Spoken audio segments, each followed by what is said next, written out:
USCIS can now send some asylum cases to immigration court without an interview. And what you need to know. Today, I want to discuss a major change that could affect hundreds of thousands of asylum applicants in the United States.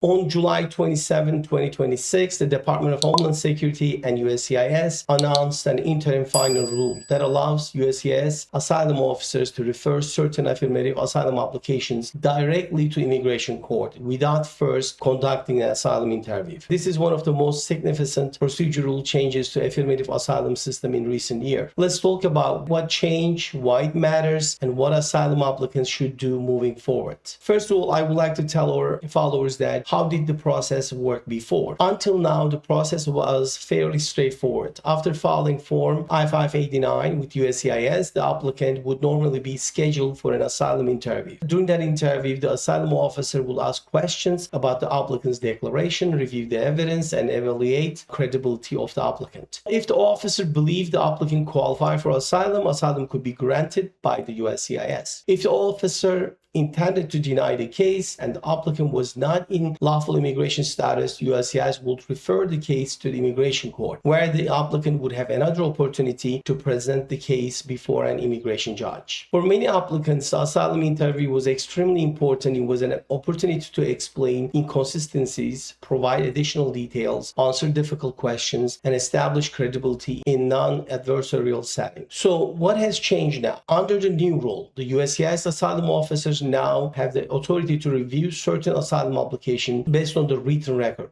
If the officer determines that applicant does not qualify for asylum, USCIS may defer the case directly to the immigration court without scheduling an asylum interview. This means some applicants may never have the opportunity to explain their case to USCIS asylum officer before being placed into immigration court proceedings. Why did DHS make this change? According to DHS, the affirmative asylum backlog has grown to more than 1.4 million pending applications. The agency estimates that approximately 444,000 cases could potentially be processed under this new procedure. DHS states that eliminating interviews in appropriate cases will allow asylum officers to process more applications and reduce the backlog more efficiently. Does this mean your case is denied? No, the answer is no. The rule does not automatically deny asylum applications. If USCIS refers the case to immigration court, the applicant still has the right to present the asylum claim before an immigration judge. The immigration judge conducts a completely new hearing and is not required to follow USCIS preliminary assessment. Applicants may testify, present witnesses, submit additional evidence, and fully dedicate their asylum claims before the court. Who could be affected with this change? Not every affirmative asylum applicant will lose the interview. The rule gives USCIS discretion to determine when interviews are necessary. USCIS has not announced that interviews will disappear completely. However, applicants should understand that receiving an interview can no longer be assumed. What does this mean for applicants? This change makes the initial asylum filing more important than ever. Your written declaration may become the first and only opportunity to explain what happened to you before the case reaches the immigration court. That means your application should be complete, detailed, internally consistent, and supported by as much corroborating evidence as possible. Weak declarations, missing evidence, or inconsistencies that might previously have been clarified during an interview may now result in direct referral to immigration court. I want